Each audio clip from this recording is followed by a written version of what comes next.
To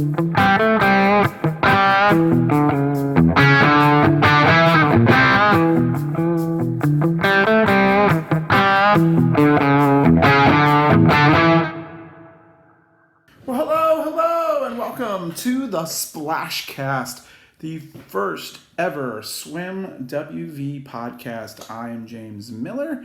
I am the host, and I guess you can call me the owner of Swim WV. And welcome to the Region 2 version of this podcast. I'm planning on doing 4 of them right before states. And so what I want to do before I get into anything is I want to explain exactly what I am trying to do and why I'm trying to do it. So first of all, the reason why I would like to do this, let's start there. I always felt that other sports kind of have this advantage over swimming, is that they've got people that will sit and talk about the sport for days on the radio. Your athletic directors will sit in the office and talk about that. I can guarantee you, and if I am wrong, I want somebody to post in the comments below that I am wrong, but I guarantee you that no athletic director is sitting in their office with other athletic directors sitting here and talking about just the sport of swimming. Nobody's doing that. So that's what I'm going to do, because I like the sport of swimming, and I think people watching this like the sport of swimming. So that's what we're going to do. We're going to make a podcast. I'm going to give you kind of some data and some in-depth analysis and that sort of thing here on this. It's not just necessarily available on the clicks of the website. So here's what I would like to do. First, I'm going to interview lots of people, and they're not just going to be little tiny interviews. That's what you can get a little newspaper clipping for. A newspaper clipping gives the coach 2 sentences to say everything they feel about the meet. Well, I don't know about you, but 2 sentences is not enough for me. So I'm going to give you kind of an in-depth interview. You can get the personalities and the quirks of the coach, of the swimmer, all those things. That's kind of what I like about the sport of swimming, is just what are these coaches and swimmers doing differently than others? Some are just great personalities that we've had before. Secondly, there's going to be a theme to each of these. Obviously, this one's going to be like the regionish theme, but I'm going to have other cool themes, and you can comment below, and then that sort of thing. And what I'm planning on doing is once a week during the actual swim season, that's when I'm going to have my podcast. We're going to talk about the meets from before. I'm going to bring in swimmers. I'm going to bring in coaches. I'm going to bring in just people. And we're just going to sit here and we're going to talk about the sport of swimming, because why not?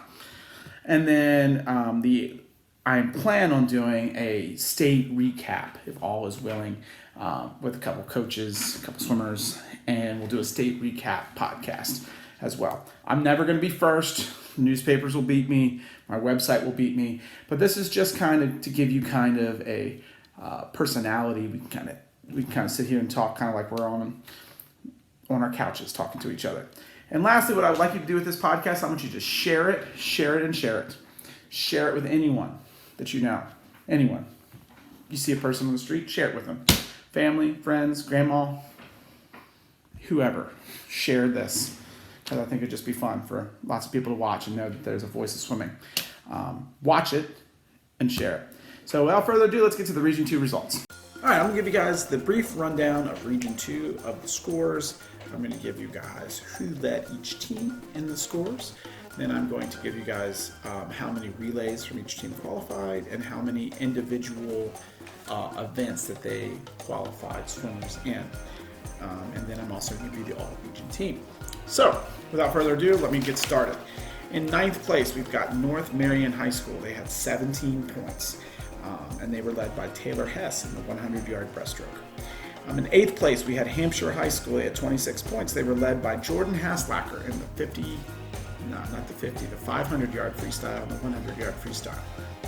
In 7th place, we had Martinsburg High School with 32 points. They were led by Lily Reisenweber in the 200-yard free and the 100-yard backstroke. In 6th place, we had Musselman High School. They were led by Holland Ergens in the 500-yard free and the 100-yard backstroke. In 5th place, we had Washington. They had 55 points. They were led by Anabella Cerasoli in the 50-yard freestyle and the 100-yard freestyle. But they didn't finish 5th. They actually finished 4th because they tied with Jefferson, who also scored 55 points. And they were led by Gigi Brown, who won the 50 and the 100-yard freestyle. In third place, we had East Fairmont. They scored 57 points, and they were led by Breanna Waldron in the 200-yard IM and the 100-yard freestyle.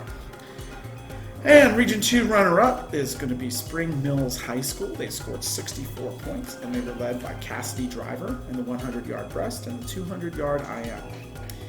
And victorious by 65 points. They won by 65 points. That would be the girls of Fairmont Senior. They scored 129 points, and they were led by Alexis Ramsey, who won the 200-yard IM and the 100-yard butterfly. And then they were also led by Abruzzino, who won the 200-yard freestyle and the 500-yard freestyle. So, for relays, Jefferson and Fairmont Senior each qualified 2.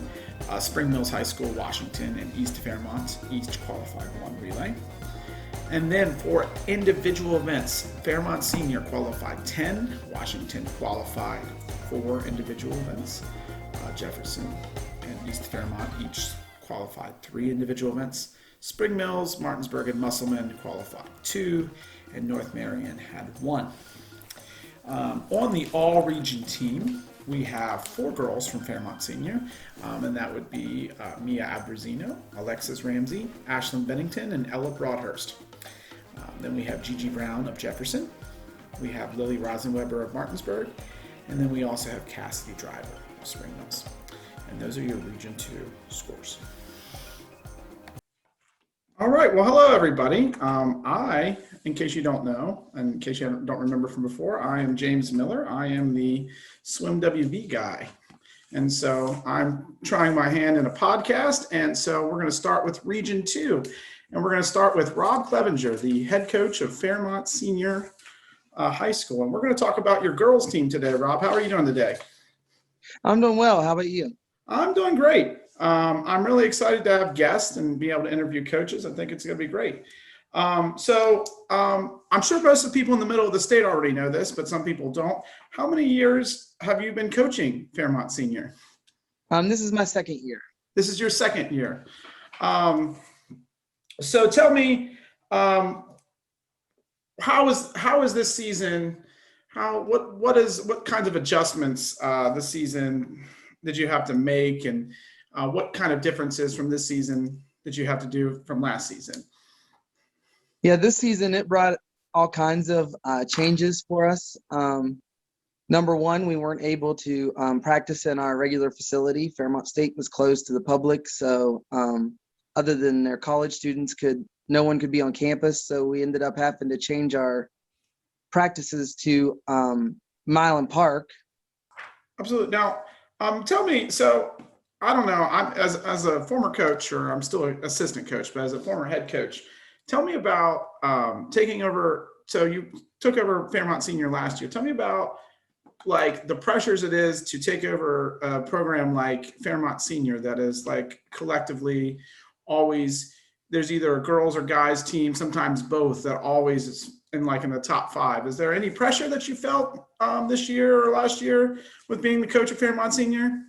I did feel pressure to go through. I mean, it was funny. They started last year as I came in, a lot of the girls had just come off of a cross-country state championship. And this year, again, they won the state championship. And they were like, okay, we have football, we have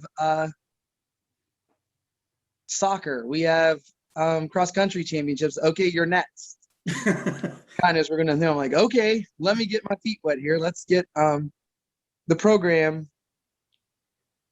oriented to me and me oriented to it so we can move forward in there. And I think it's been a smooth transition. I think transitioning from the Brights leadership, Michelle and Dion were both great and helped me out last year because it was kind of they didn't have a coach coming. After they had resigned in the summer, they posted the job and nobody took it. And so it wasn't necessarily on my radar. I mean, I've been an official for several years at both the USA and high school level.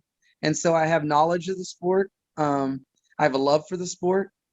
But to think, hey, I want to become a high school coach last year wasn't really on the radar. And that's usually how it happens. I know in a lot of the state, everyone thinks that the swim coaches, everyone's dying to be a swim coach, and that is definitely not the case. So tell me which swim or which couple swims did really stuck out at regionals? Like what was like the swim for you at regionals? Because what was the one that like really was you were super proud of? I think the one that somewhat surprised me the most, I mean, I knew she was a seasoned swimmer, but coming as a freshman was the state qualifier from Taylor Burkle, our freshman in the 200. She made it just in third place there in the region to get that automatic seed in. And I knew she was a good distance swimmer coming in, but I mean, she's really improved this season up to the level of the high school swimming that's there. So that was a surprising one. And then both of my freestyle relays just really gelled and came out this year. They hadn't really gotten anywhere near last year's times in some of the couple meets we've had and some of the practices where we've tried to push them to go, and it wasn't there, but they really gelled and were able to really get some really good times and good places to place both of them in the top 6 going into states. So now switching over to your focus, and of course I swim WV. I pretty much stare at spreadsheets most of the season. That's what I do. I stare at little times. So and I always say this and I always say everyone take this with a grain of salt because it's not necessarily real. And I say this every year. But if we went with just your regional times right now, and we did no swimming. So like if like states did no swimming, Fairmont senior girls would finish 6th in the state. No swimming, just based off of seed times. So tell me, what is your preparation? Like what are you looking for to do at states? Like what are you thinking about for states? The preparation going into it, number one, is to get in the repetitions with those relays. So we can have the good transitions, the good handoffs, so we can pick up as many easy seconds as we can off the top that don't require the swimming aspect of it, the easy things. Because I mean, the swimming, the girls are putting it out there. They're swimming hard. They're swimming to where they can get it this year. But it's just those small things that we need to clean up. So it's cleaning up a lot of the techniques, the turns, the transitions, the finishes, the starts, all of that, just to be honed in to really those small details is what we're looking at here. Is in the preparation up to states. Now, do you? So you have most of your state qualifiers. They've been to states before. They finished in the top 6 because Mia's swim. This is her third time going to states, ranked pretty high. Do you think that? Because sometimes 2 things can happen with that. One, like you've swam in states so much, and you're like, okay, it's just another meet. I'm not nearly as excited as I was when I was a freshman. Or it could be the opposite way, like it gets the other team motivated. How do you think going to states before helps, hinders? What do you think about that? I think it helps these girls that are seasoned and have been in there because they know where they finished last year and they know where they want to finish this year. They know they want to do better than they did last year. They know they want to constantly improve. With Mia, she kind of puts herself in her sister's shadow, in Adriana's shadow. I know a lot of the times that's what we're looking at. I say, hey, what are you looking at as far as times and different events? And she says, well, my sister's got the record in this, or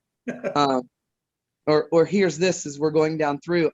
My sister's team did this or something. And so they really just want to improve and they want to make their name on the Fairmont senior team because they know the history, as you said before, of the Fairmont senior and their success in swimming, and they want to leave their mark and they want to leave a lasting mark. Yeah, I definitely know, as being a younger brother myself, I know what it's like to kind of live in the shadow of like an older sibling. So I definitely know. So what do you think for states having it no finals. What do you think your mindset will have to be differently? Because, before, you had like basically 2 swims, but now it's just 1 swim and you're done. It's not seated. I guess it's circle. I don't know what the correct term for the seating is. But you have the top 8 in one heat, the next 8 and the next 8. Do you think, how do you think that mindset, or what do you have to do differently with a different state format for this year? Well, I think always before going into states, it was, hey, you just need to qualify in that first swim. Mm-hmm. You got the chance to kind of get the bugs out and or to get those nerves out as you're going to do. So I think that'll be a key, is to keeping all the swimmers calm, prepare them as much as I can for that situation, and let their instincts take over, because most of them are seasoned swimmers. So they've done this before. That's the other thing. They're used to a lot of the meets that they've been in outside of the high school realm have been time finals events. And so they know how that works. And so they know that swim is everything. I mean, this is where you place when you get on through. They've done some of those. A few of the time trials, things that they've done through their club teams, have been all time finals as they get on through. So they haven't had that preliminary finals repetition to get into this year. So I think they're seeing it as a blank slate and an opportunity to succeed. All right. Well, so I wish you major luck. Do you think there's going to be, what do you think would be a surprise finish, or something that, like, you don't think another team is going to expect, that maybe that Fairmont Senior might place higher in an event, or what sort of surprise do you think might happen with Fairmont Senior? I think with Fairmont Senior, there's that opportunity, because my swimmers are emotional swimmers and they're really competitive. So I think you look at some of the time gaps and you think, oh, well, as you said, staring at the times, you're like, well, okay, we can swim these. Are they really going to make up that gap? But I think they could really surprise some people and jump out there and give some good swims. All right. Well, thank you for talking. I think I'm hoping that this podcast does more. I know next year I plan on doing weekly segments, so that'll be exciting. So. Oh, definitely. It'll be exciting to get that out there in the world where people can see it and follow it. Absolutely. I'm a big fan of the data and everything that comes out there, to see it come through, because I think it's good for the sport, because people can look and see, hey, here's where this is. Here's what we need to go, and it'll push our swimmers to swim faster and train harder. Well, that was Rob Clevenger from Fairmont Senior. I always loved the Fairmont Senior team. They're always really small, but my favorite memory of the Fairmont Senior team is the year that they had about 5 girls and they finished the 2nd place in the state. That was probably my favorite memory of the Fairmont Senior girls, is that their team was so small, smaller than everybody. Just because of the 5 people they had, they finished 2nd, and that was quite an accomplishment. I remember the states when that happened. So that was Rob Clevenger. So now I'm going to transition, and we're going to talk about the guys, and then we're also going to bring in Glenn Edwards of Jefferson High School. And some of you may not even know where Jefferson High School is. It's in the Eastern Panhandle, but I bet you some of you will remember Glenn. It is going to be different. It is going to be a phone interview as opposed to a Zoom interview. So here we go. Let's move on to the guys. All right, the Region 2 boys scores that we're going to run down for you. Again, I'm going to give you the scores, who led the team in scoring. I'm going to give you how many individual events were qualified by each team, and how many individual relays were qualified by each team, and then I'm going to give you the all Region 2 team. And then we're going to interview, and it's a fun one, we're going to interview Jefferson boys coach Glenn Edwards here in a little bit. So in 9th place, we have Hedgesville High School, and they finished with 19 points. They were led by Kaden Thomas from the 50-yard freestyle and 100-yard freestyle. Hampshire High School had 21 points. They were led by Ethan Thorne in the 200-yard freestyle and the 100-yard freestyle. Musselman High School had 29 points. They were led by Ricardo Valentin in the 200-yard individual medley and the 100-yard butterfly. In sixth place, you had East Fairmont High School with 33 points. They were led by Joshua McPherson in the 500-yard freestyle and the 200-yard freestyle. In fifth place, you had Martinsburg High School. They were led by Nathan Romer in the 100-yard freestyle and the 50-yard freestyle. In fourth place, you had Fairmont Senior. They had 37 points. They were led by Grant Broadhurst in the 100-yard freestyle and the 50-yard freestyle. In third place, you had Washington High School with 67 points. They were led by Eashan Hatti in the 100-yard breaststroke and the 100-yard butterfly. The Region 2 runner-up is Spring Mills High School with 78 points. They were led by Noah Segrist in the 200 IM and the 100-yard butterfly.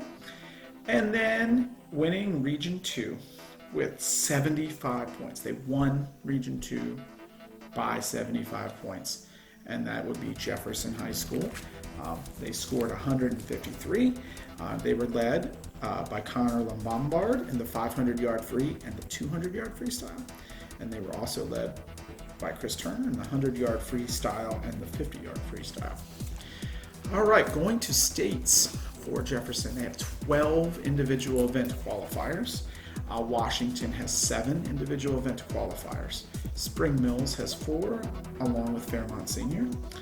Hampshire has 3 individual qualifiers. Martinsburg and East Fairmont and Musselman each have 2. Hedgesville has 1. Relays going. Jefferson has 3 relays. Washington and Spring Mills have 2 relays going. Martinsburg and East Fairmont each have 1. And finally, your all Region 2 team. For the males, we have Connor Lombombard, Chris Turner, and Nick Lugo of Jefferson High School. We have Noah Segrist of Spring Mills. We have Grant Broadhurst of Fairmont Senior, and Eashan Hatti of Washington. And what's of note is I think this is one of the few, or maybe not, of an instance where siblings are both on the all-region team. So Grant and Ella Broadhurst from Fairmont Senior are the siblings on each of the teams. Fun fact. All right. Here, now we'll interview, in a couple seconds, we'll interview Coach Glenn Edwards of the Jefferson High School boys swim team. So, all right, I am here. I'm interviewing Glenn Edwards, coach of Jefferson High School. How are you doing today, Glenn? Having a good day, a good season, and we're getting ready for a big state swim meet coming up. That's right. Well, I am already going to crown you with an award. You ready with the award I'm going to crown you with? I think, and maybe you can correct me if I'm wrong, but I think you might be the highest tenured coach in all of West Virginia. For swim team? For swim team, yes. I'm thinking maybe the lady from Bridgeport has been around quite a while. You don't want to forget her. Oh, that's right. Oh, I didn't realize that you guys came in at the same time. How many years have you been coaching, Glenn? I started the first year, 95, 96, or 96, 97. But I believe she was there when I was there. They had a year before that, they had like a exhibition state meet that Lindsay Academy put together. I was not there for that. Oh, okay. So you actually predate the state swim meet. Yeah, I've been there a while, but I think the Bridgeport coach might be the longest active coach, female coach. I'm probably the longest active male coach. So you got it right in some perspective.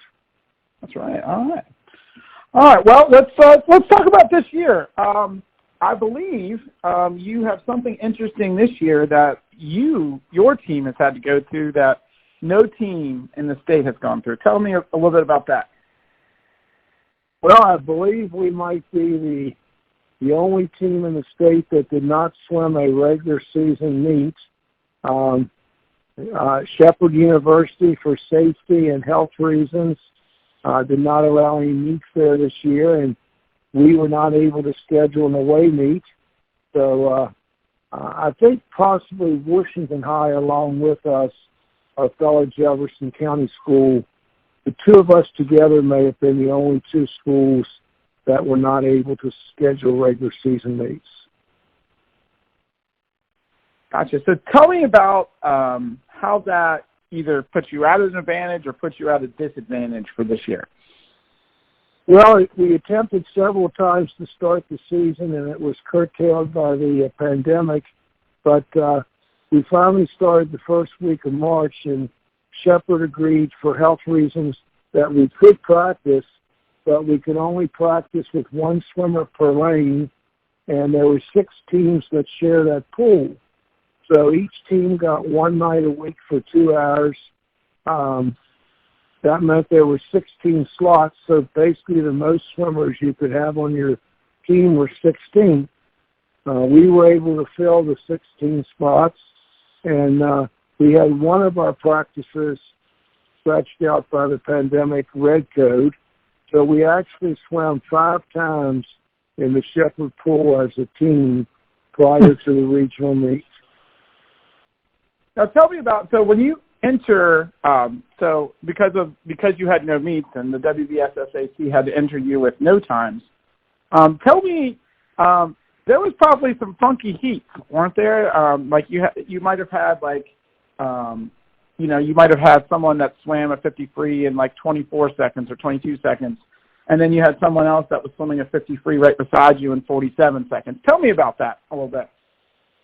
Well, you deal basically with your own team, but normally in a meet, when the swimmer has an NT for no time, it means that they were a slower swimmer or a swimmer who's just starting in swimming.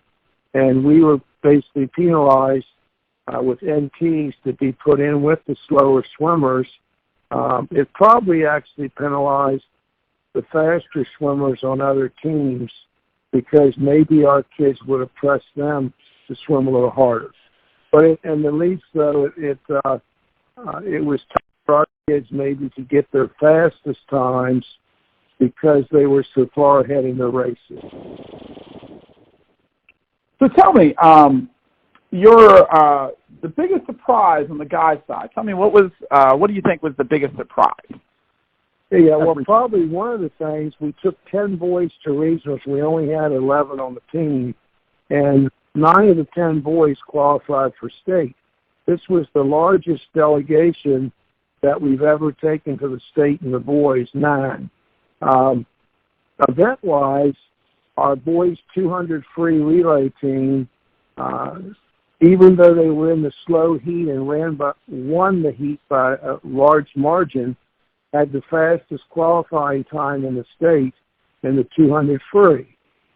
And then, of course, we had great efforts by Chris Turner in the 50 free and the 100 free, and Connor Lombombard in the 200 and the 500 free, Alan Davis in the 100 back, and quite a few other good efforts as well. So on the boys' side, that was really amazing.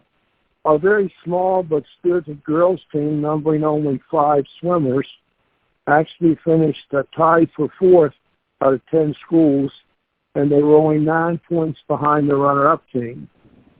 Gigi Brown, who did not even qualify for states last year, swam an amazing 28 seconds in the 50 free and 58 seconds in the 100 free, and she was way, way ahead. So we feel in the state meet, if she has someone right beside her, that her times can only get faster.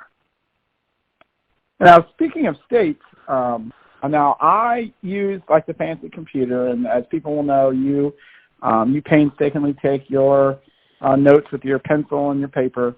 Both of us know that your guys are actually, if there is no swimming occurring, if we just went by regional times, your guys would finish 3rd in the states. Tell me kind of where you think the ceiling could be or where the floor could be with that.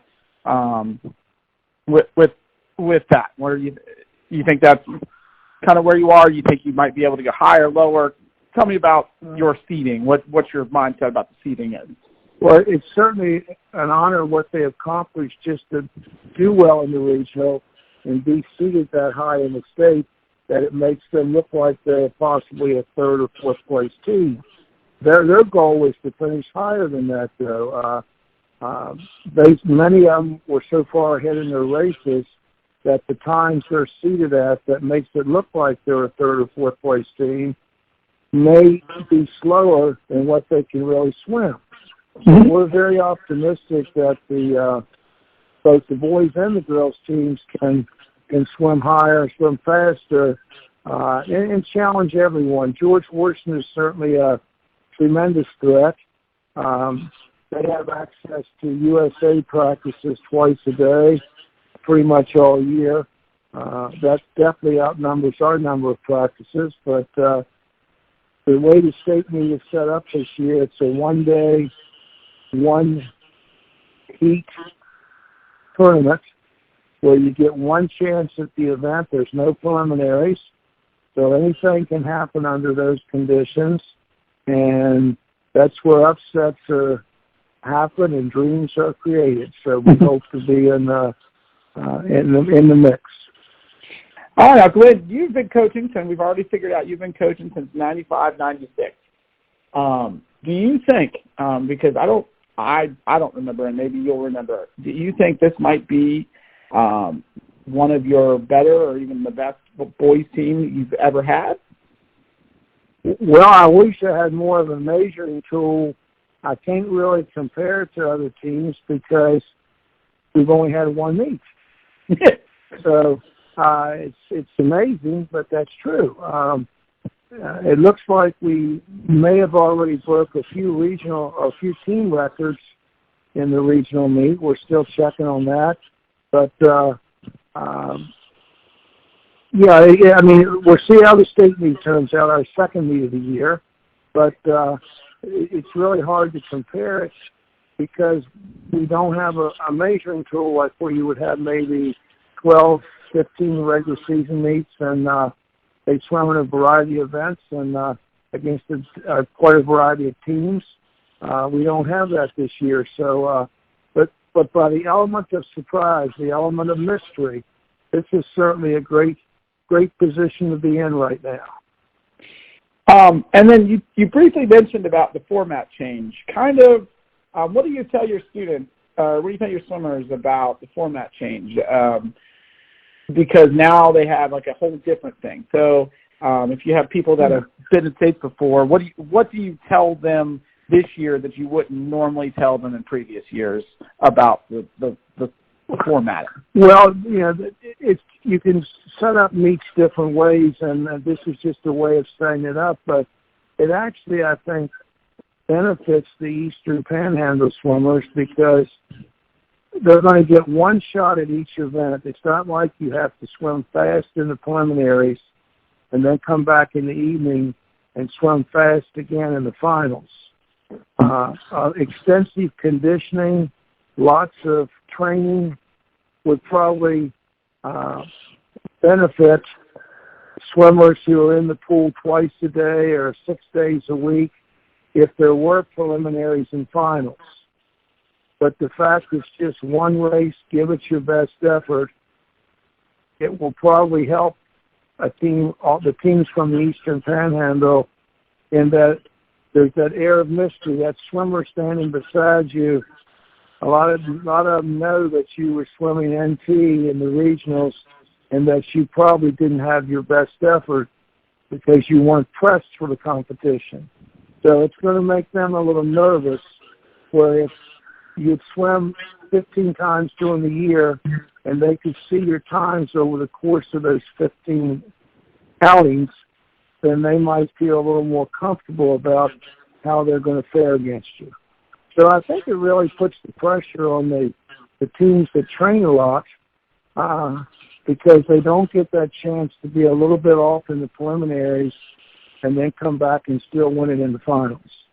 They got to do it right there, right then at that moment. Absolutely. That makes total sense. So, yes, I think it sounds like your team is ready. It sounds like you're going to have them ready. Now, let me just ask, what I know when I first started coaching and I walked into the state meet, it's just always, there's always something different about the state meet. What is it, that's not necessarily swimmer-wise, what is it about the state meet, other than just being the state meet, that like is special? Is there like a special tradition? Is there like something that just happens every time you go to states that just gets you more excited than just a regular meet would be? Well, in past years, when they've had the finals, they traded in the finalists, and they had special trophy awards, plaque awards for the 6 top finishers. A lot of that will still not happen this year because of pandemic safety precautions. But those were always things you remembered. Your kids getting to the finals from an area where maybe swimming is not considered one of the most popular sports, yet you stood up with the big guys, the Morgantowns and the Parkersburgs and the Bridgeports and the George Washingtons, and were able to stand toe-to-toe with them on the block and sometimes beat some of them head-to-head. Those are always good memories and good thoughts, and we hope we can do some of that this year. Absolutely. Well, Glenn, thank you so much for talking to me, and I look forward to seeing you at States. Well, thank you so much, and we hope we make a big splash, but we hope you don't. So thank you, James.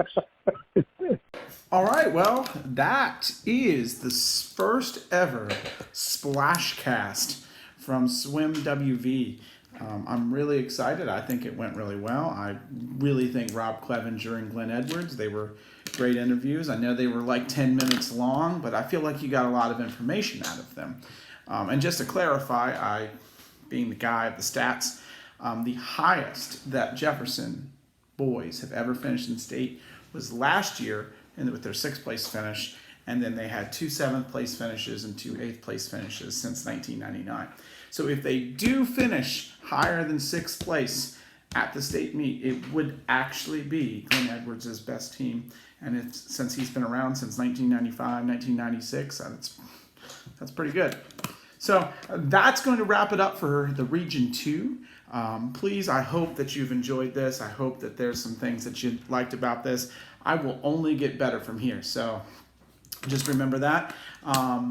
And I hope you guys swim well at states. And I look forward to doing the other regions as well. Thank you so much, West Virginia.